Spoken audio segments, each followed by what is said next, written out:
Meus queridos irmãos, que sobre todos estejam as ricas e poderosas bênçãos do Senhor. Amém. Meus queridos, nós estamos dando início a mais um trimestre, o terceiro trimestre do ano 2020, e nós estamos agora estudando, vamos iniciar agora essa nova revista, que o tema desse trimestre é Esperança em Tempo de Quarentena. São 13 autores, são 13 lições com 13 autores, e a primeira lição, que é A Igreja Nunca Fecha, foi escrita pelo pastor Elildes Júnior Macarete Fonseca, que é o presidente da Convenção Batista Fluminense, um homem de Deus com quem nós convivemos há algum tempo lá na convenção, quando eu fazia parte do conselho, e com certeza essa lição nos edificará, bem como todas as outras que outros autores escreveram, que também com certeza nos edificarão. Então nossa lição começa hoje com uma conversa que esse pastor, esse autor teve com o seu avô de nome Leôncio, não é? Um homem de 97 anos, com quase 80 de vida cristã. E ele diz o seguinte: num dado momento da conversa, o avô dele diz o seguinte: tenho 97 anos de idade, quase 80 anos de vida cristã, e é a primeira vez que vejo fechar as igrejas. É claro que ele estava se referindo aos templos. Sem dúvida, estamos diante de um fato inédito, templos fechados, verdadeiramente uma coisa que a gente, acho que na história não se sabe disso, pelo menos na história recente, não é? E no Brasil, principalmente. E aí ele continua o seguinte: templos fechados, cultos online, atividades suspensas, agendas alteradas, enfim, a dinâmica das igrejas foi imperiosamente, ou seja, forçosamente mudada. Porém, a Igreja de Jesus nunca fechou. Ela não está fechada e jamais fechará. Porque a Igreja somos nós, pessoas, não os patrimônios, como ele diz, os patrimônios estão vazios, as rotinas foram remodeladas, mas a Igreja continua a mesma, ativa e influente no mundo. A Igreja de Cristo, que somos nós, ela não para nunca. Mesmo que um ou outro membro, entendendo que, ou melhor, não entendendo a sua real posição, a sua real condição de membro da Igreja de Cristo, desista, mas mesmo assim a Igreja de Cristo continuará, porque ela não para nunca, e nada pode derrotá-la, nada pode destruí-la. As ondas estão agitadas, os ventos contrários se agigantam, a embarcação parece que vai ruir, mas está conosco aquele que até o vento e o mar lhe obedecem, conforme a passagem lá em Marcos, capítulo 4, versículo 41. Jesus, esse que faz com que vento e mar lhe obedeçam, se importa conosco, e ele nos conduzirá à bonança, nos tirando desse tempo. Disso nós não temos dúvidas, queridos. Eu não tenho dúvida, e creio que você também, que me ouve, que me vê, que me assiste, também não tem. Que o Senhor nos tirará em breve desse tempo, um tempo tão difícil para todo mundo, né? De certa maneira até constrangedor. Muitos de nós, graças a Deus, com saúde, a maioria com saúde, podendo trabalhar e sem nada poder fazer. Vidas aí fora para serem alcançadas, a mensagem pronta para ser pregada, e nós sem podermos fazer isso da maneira como nós viemos fazendo. Então, mas cremos nisso, cremos que o Senhor Jesus, que se importa conosco, que se interessa por nós, ele muito em breve nos tirará dessa situação e nos conduzirá à bonança.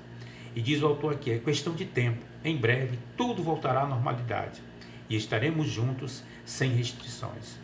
É claro que essa esperança motivadora, ou seja, a esperança que nós temos de retornarmos brevemente, ela não nos faz pessoas insensíveis diante de tantas mortes que nós vimos, de tantas pessoas conhecidas, queridos nossos, que foram afetados, alguns outros partiram, não é?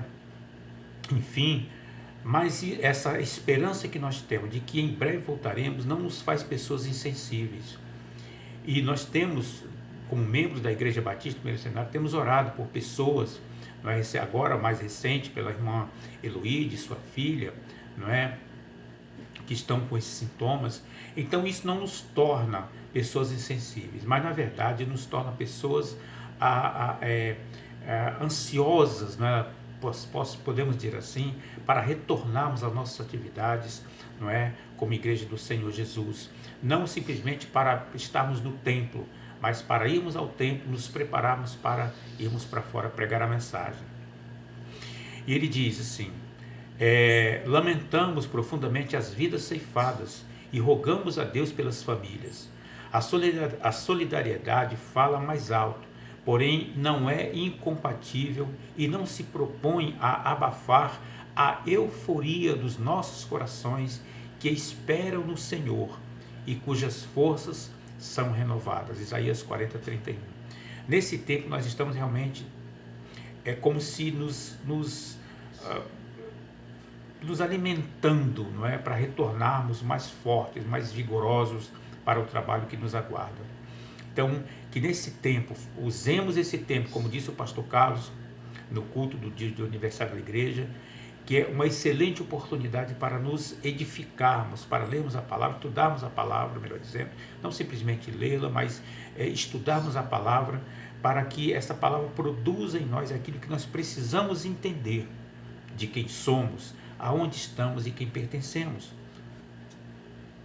Por isso nunca é demais afirmar que a igreja de Jesus nunca fecha. As portas do inferno não prevalecerão contra a igreja do Senhor. Mateus 16:18. Muito menos um vírus. Nada detém a marcha do povo de Deus, mesmo em quarentena. O apóstolo Paulo, na sua primeira carta à igreja de Deus em Corinto, lá no capítulo 1, no versículo 2, dedicou-se a tratar as causas da divisão da igreja, enfatizando que o santuário de Deus são as pessoas e não os prédios. Parece óbvio, mas esse entendimento é fundamental para a saúde doutrinária do cristão. A gente vê como ele começa o capítulo 3, não é? Como ele começa falando aqueles crentes, não é? Falando como que há pessoas carnais, não pessoas espirituais, porque aquelas pessoas ainda não tinham entendido que eles eram a igreja de Cristo, não é? Eles ainda não tinham amadurecido na fé. E essa lição de hoje me parece muito mais um chamamento de atenção, não é? Para nós, para os crentes, para que não nos deixemos levar por qualquer tipo de problema e nos afastarmos desse entendimento, não nos afastarmos do templo, do culto só, não, mas nos afastarmos desse entendimento de que nós somos a igreja do Senhor e que sobre nós nada prevalecerá, porque o Senhor se importa e Ele está conosco. Amém, meus queridos? Muito bem, o ponto número 1 diz assim: cooperação madura e consciente. A sinceridade de Paulo dá um tom enérgico ao início do capítulo 3, como nós falamos aqui agora. Ele diz o seguinte: eu não vos pude falar, ou seja, eu não estou falando a vocês como a pessoas espirituais, mas como a pessoas carnais. Por que isso? Porque dentro da igreja de Corinto haviam divisões, pessoas que se achavam que pertenciam a Apolo, outras pertenciam a Paulo. E aqui eu já quero explicar quem era Apolo. Apolo era um amigo de Paulo, era um egípcio judeu, não é? Nascido em Alexandria, um homem bastante entendido, ou até muito entendido na palavra de Deus, nas escrituras sagradas. E quando Paulo sai de lá, deixa a igreja, na verdade viaja, né? Apolo toma conta da igreja e ele é que dá continuidade ao trabalho de pregação, de ensinamento. Só que Apolo, ele não tinha a mensagem completa, porque na verdade ele não conhecia ainda, ele não tinha tomado conhecimento do batismo de Jesus Cristo, que é o batismo na Trindade Santa, Deus Pai, Deus Filho e do Espírito Santo. Ele ainda trabalhava no entendimento de que o batismo era o batismo de João, que era o batismo para arrependimento. E aí, nesse meio tempo, o casal Priscila e Áquila, na casa deles, inclusive, nasce a igreja de Éfeso, ficam com ele um tempo e ele ali estuda mais, aprende mais, e a partir dali ele se torna um grande pregador, um grande homem que difundiu a palavra do Senhor nas suas mensagens, enfim, nos seus trabalhos. Então, os crentes da igreja de Corinto, eles tinham esse entendimento, uns pertenciam a Paulo, outros pertenciam a Apolo, porque na verdade o que lhes faltava era esse entendimento de que eles eram do Senhor Jesus. Paulo, como vai dizer aqui mais para frente, aqui na nossa lição, e Apolo, eles eram simplesmente é uma ferramenta de Deus ali para cuidar daqueles irmãos, para alimentá-los com a palavra, com a sã doutrina. Eles não eram donos de ninguém, eles eram pessoas usadas por Deus para a edificação daqueles irmãos que é a Igreja de Cristo. Muito bem, seguindo aqui o nosso texto aqui. Como ele disse, eu não vos pude falar como a espirituais, mas como a pessoas carnais.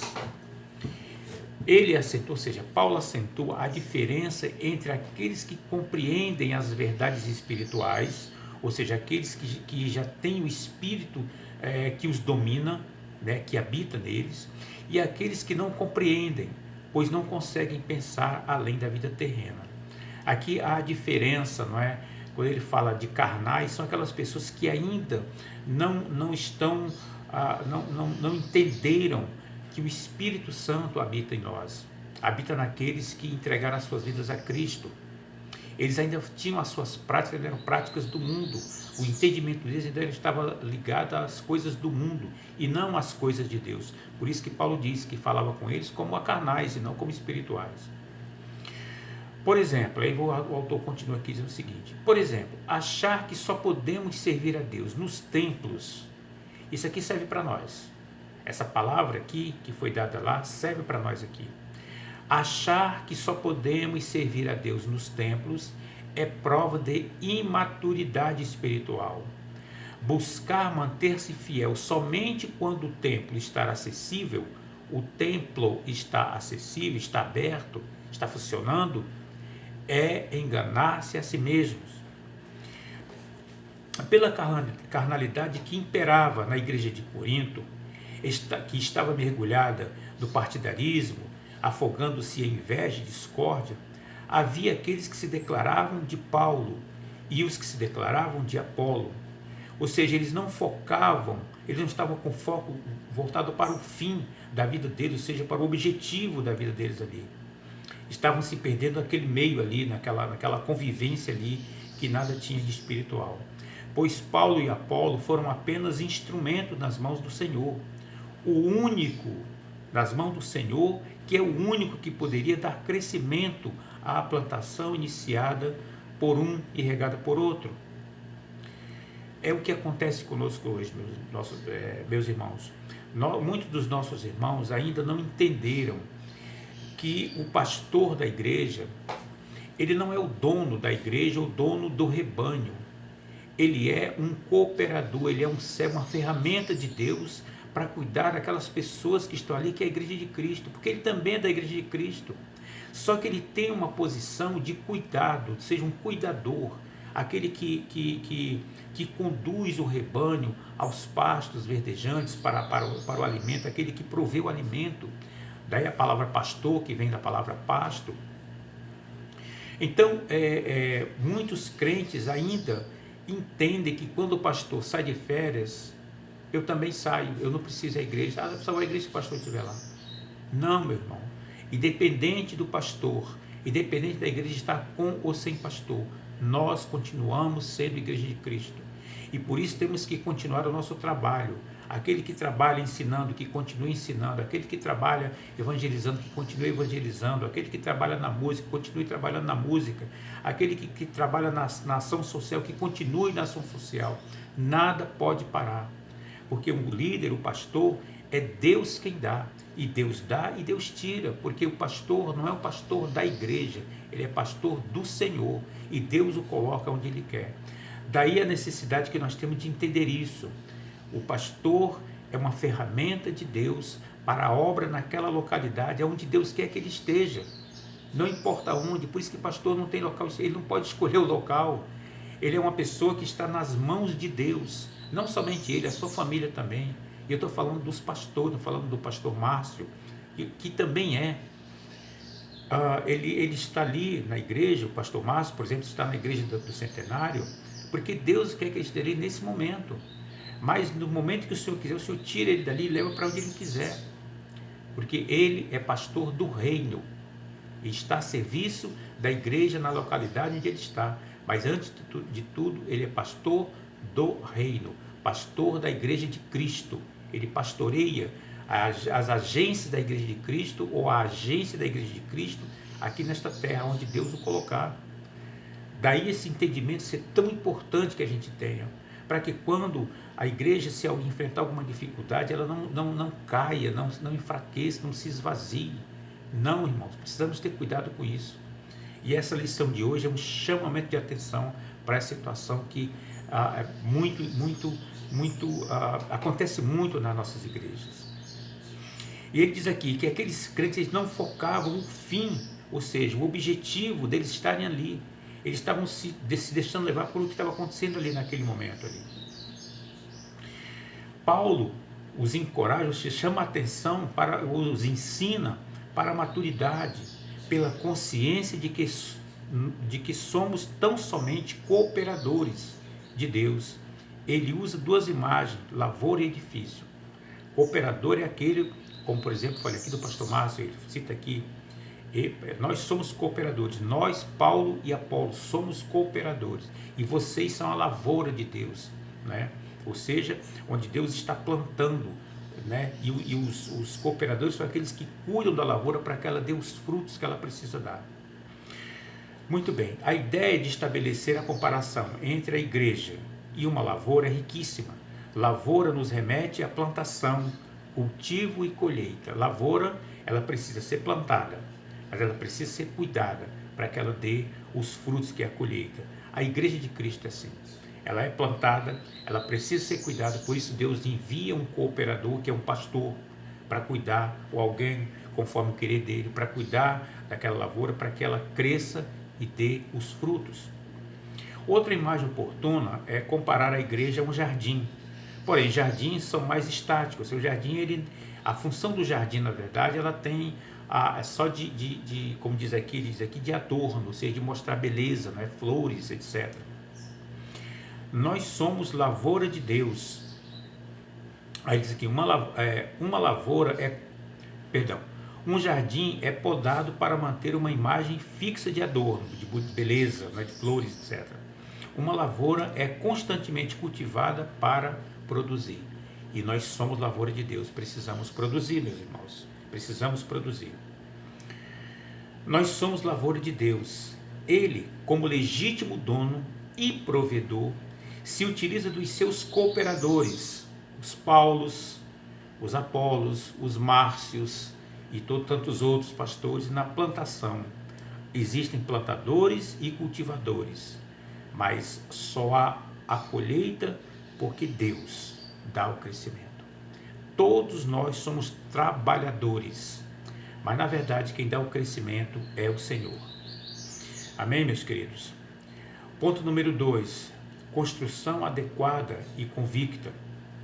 Paulo também usa a imagem de um edifício e passa a falar sobre construção. Ele fala de si como construtor, como um lançador de alicerce, pois essa era a característica do seu ministério. Era um missionário, um plantador de igrejas, estava sempre viajando, estabelecia o alicerce e o outro continuava a construção sobre ele, como aconteceu, por exemplo, com Apolo, na igreja de Corinto.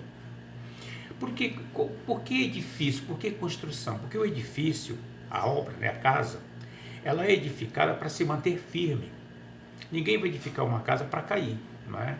A casa, ela é edificada, ela começa com alicerces profundos e fortes, e para construir um edifício existe eles fazem um teste do terreno, eles enfiam uma sonda no solo que vai a vários metros, às vezes a 15 metros de profundidade, para saber que tipo de terreno é aquele, para que se estabeleça a profundidade ou a dimensão, enfim, dos alicerces para construir as colunas daquele prédio, porque aquele tem que ser construído de maneira a se manter firme. E nós somos exatamente assim, irmãos. Nós somos os edifícios e precisamos estar firmes. Imagina edifício que fica balançando para lá para cá, não é? Lembra a história do balanço, mas não cai? Não, na verdade nós temos que ser, quando ele fala aqui a questão do edifício, é porque precisamos ser sólidos, vigorosos, fortes, não como pessoas, mas como servos de Deus, porque é Ele que nos fortalece, não é? Ele continua aqui, ele fala de si como construtor, como lançador de alicerces. Ele lançava o alicerce. Qual é o alicerce que ele lançava? Jesus. E todos, enfim, os cooperadores trabalhavam a partir desse alicerce. E é aí que nós estamos. O alicerce foi plantado, o alicerce da obra que nós trabalhamos, o alicerce é Jesus. E a obra que nós estamos construindo, ou que precisamos construir, tem esse alicerce. O fundamento é Jesus. Então, tudo que nós fizemos é baseado nesse entendimento de que temos o alicerce da nossa fé, da nossa vida, dessa obra que nós trabalhamos, é o Senhor Jesus. O alerta sublimado foi: cada um veja como constrói. Olha aí. Paulo pregou e ensinou sobre Jesus Cristo, o único fundamento. Nenhum outro poderia ser lançado. Cristo é o fundamento da igreja. Jesus Cristo é o fundamento da igreja, não são pessoas, não são líderes. O fundamento da igreja é o Senhor Jesus. Não é? A solidez de uma construção está no seu fundamento, como eu falei agora há pouco. Perfurar para saber que tipo de terreno e lançar as bases para a construção das colunas. Por isso o apóstolo Paulo foi tão enfático: é em Cristo que se constrói. E não se trata apenas de construir, mas de construir alguma coisa condignamente, ou seja, de maneira correta, de maneira aceitável. A forma como se faz a construção é importantíssima, porque a obra de cada um se manifestará. Aqui ele está falando da construção que nós estamos fazendo, ou seja, que os crentes estão fazendo, não é? Porque isso um dia vai se manifestar, um dia vai ser provado, né? Em que base isso foi construída. Sobre o alicerce poderá ser construído ouro, prata, pedra preciosa, madeira, feno ou palha. Chegará o dia da avaliação, quando o fogo do Senhor testará a obra de cada um de nós. Serão recompensados aqueles cujas obras permanecerem. As obras que se queimarem evidenciarão o prejuízo dos seus construtores, embora estes sejam salvos. Nós sabemos que tem muitas pessoas que pregam o Evangelho, falam, não é, da palavra do Senhor, e não tem muito preparo. E é possível que, em alguns casos, e eu estou falando até isso pensando em mim mesmo, que a gente fale alguma coisa que realmente não tem muita base, não tem muito fundamento, por causa da nossa... Do despreparo, a falta de conhecimento. Às vezes são pessoas que estão novas, começando a caminhar, embora hoje a gente trabalhe muito a questão da pesquisa, lê bastante para poder falar coisas com fundamento, com base, mas é possível que tenha pessoas que ainda falem coisas indevidamente. Ele aqui considera isso uma mensagem inadequada, não é? Um ensinamento inadequado, inoportuno, insuficiente. Não fala suficientemente da verdade de Deus. Só que essa pessoa, ela não tá, se não estiver fazendo isso por maldade, ela não está condenada, ela está salva, ela não perde a sua salvação. Mas é importante que nós saibamos o que falamos, que aprendamos acerca daquilo que nós vamos falar, para que não falemos coisas indevidas e isso, evidentemente, se espalhe, não é? Causando até dano do entendimento que as pessoas precisam ter acerca das coisas do Senhor. Então precisamos disso, precisamos trabalhar para aprender a fazer a coisa de maneira correta, de maneira condigna, como diz aqui na lição. A falta de convicção espiritual é prova de imaturidade, diante da qual as construções serão de madeira, feno ou palha. Aqui ele já está falando daquela pessoa que não tem convicção espiritual e que quer fazer as coisas sem ter um preparo, não é? Pode ser que ele esteja fazendo a obra que na verdade não serve, não está servindo para nada, não é? É preciso tomar cuidado com isso. Lamentavelmente, há muitos cujas construções, embora sobre o alicerce correto, não subsistirão. Tá? A gente sabe, a gente vê hoje muitas pessoas usando o Evangelho de maneira indevida, né? Tem cara de igreja, tem jeito de igreja, não é? Tem formato de igreja, mas na verdade, de igreja que eu falo, igreja de Cristo, né? Mas na verdade o que se prega lá dentro são coisas completamente distorcidas daquilo que o Evangelho nos apresenta. Tudo isso um dia vai passar pela avaliação do fogo do Senhor. E tudo aquilo que foi pregado de maneira codigna, resistirá a esse fogo. E o que não foi, infelizmente, se queimará. E aí essas pessoas vão ver que trabalharam de maneira indevida, de maneira inútil, não é? O ponto número 3 vai falar da habitação protetora e sagrada. É bem verdade que por nós mesmos não temos capacidade para uma construção à altura do Evangelho. Ou seja, nada que nós fizermos está exatamente como deve ser diante do Evangelho, que é a palavra do Senhor. Por isso, vale a pena lembrar que temos, porém, esse tesouro em vaso de barro, para que o poder extraordinário seja de Deus e não nosso. O que significa esse tesouro em vaso de barro? O tesouro aqui que se refere como uma joia, como se fosse uma joia, uma pedra preciosa ou pedras preciosas, é a palavra do Senhor, é o Evangelho do Senhor. E quem são os vasos de barro? Somos nós, com as nossas fragilidades, com os nossos defeitos, com as nossas imperfeições, com as nossas fraquezas. Um vaso, se cai no chão, ele se quebra, ele se racha. Uma joia, não. Então, quando ele fala isso, é o seguinte, é que nós, na verdade, fomos aqueles que entregaram a sua vida a Cristo, ainda que sejam como vaso de barro, tem em si essa joia preciosa, essas joias preciosas, que é a palavra do Senhor. E por que isso? Porque se fôssemos nós um vaso ornado, ornamentado, talvez essa joia não aparecesse, apareceríamos nós. Exatamente, se você pegar uma planta num jardim, e se a planta não fosse só aquelas folhinhas, a flor, quando aquela flor nasce, ela talvez fosse sufocada pela beleza da planta. Não, quando ela nasce, a planta fica em segundo plano e só é observada a beleza da flor. Assim somos nós, vasos de barro, não é? Pessoas seres sem nenhum tipo de preparo, mas está em nós essa palavra que é chamada aqui de tesouro, para que justamente ela apareça dando a glória ao nosso Deus, não é? Ele diz aqui, vaso de barro para que o poder extraordinário seja de Deus e não nosso. Ou seja, quem aparece é o poder de Deus e não nós com as nossas imperfeições, como vaso de barro, como aqui está escrito. Paulo levanta uma questão provocativa. Vocês não sabem que são santuário de Deus e que o seu Espírito habita em vós?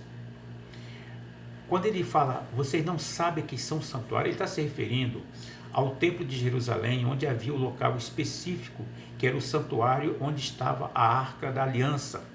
Não é? Era o lugar sagrado onde a Arca da Aliança ficava. E ele nos compara a isso, a esse santuário. Por quê? Porque está em nós o Espírito Santo do Senhor. O Espírito de Deus está em nós.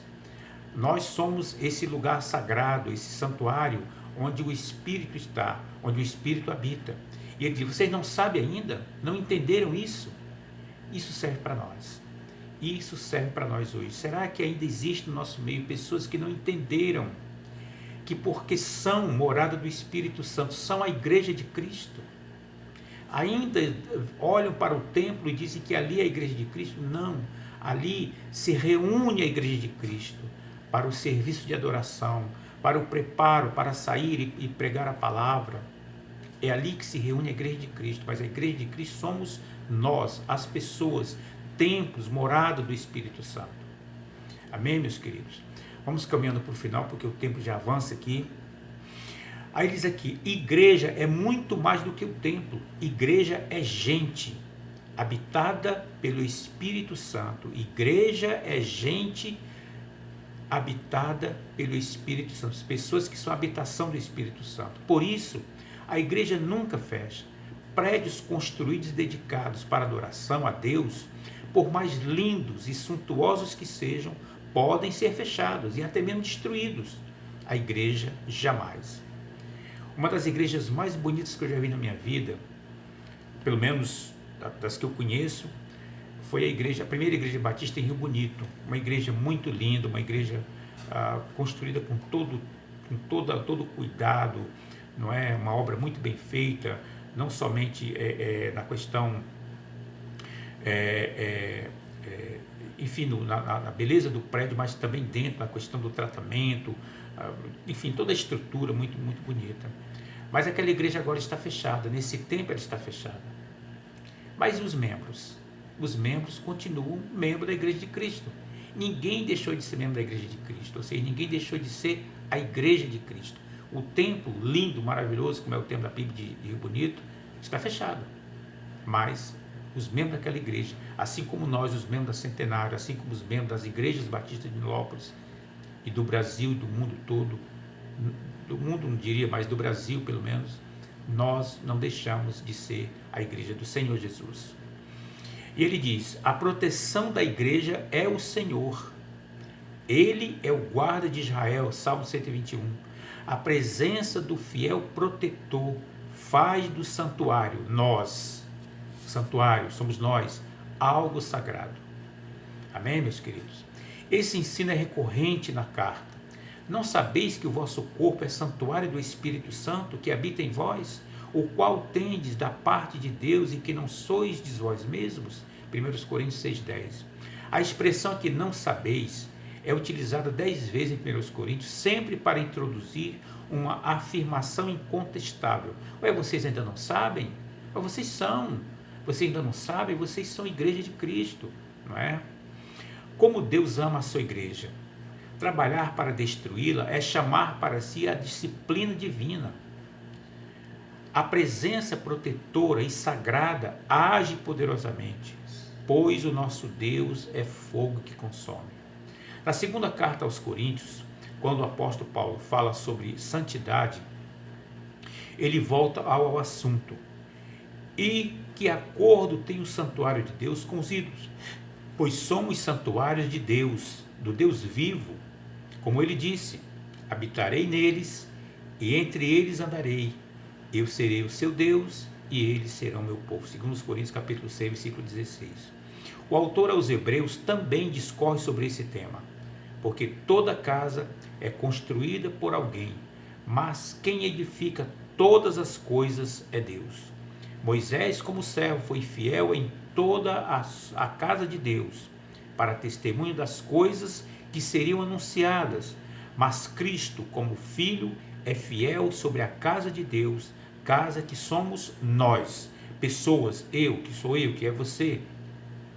E isso se conservarmos firmes até o fim a nossa confiança e a glória da esperança. Meus queridos e amados irmãos, esse tema é maravilhoso dessa lição, porque ele nos traz essa consciência de quem somos. Portanto, não deixe não deixe que isso saia, não deixe que essa compreensão saia de você. Você é a igreja de Cristo, o santuário do Espírito do Senhor. Amém, meus queridos? Que sobre todos estejam as bênçãos do Senhor, que essa lição possa trazer para vocês, meus queridos irmãos, essa consciência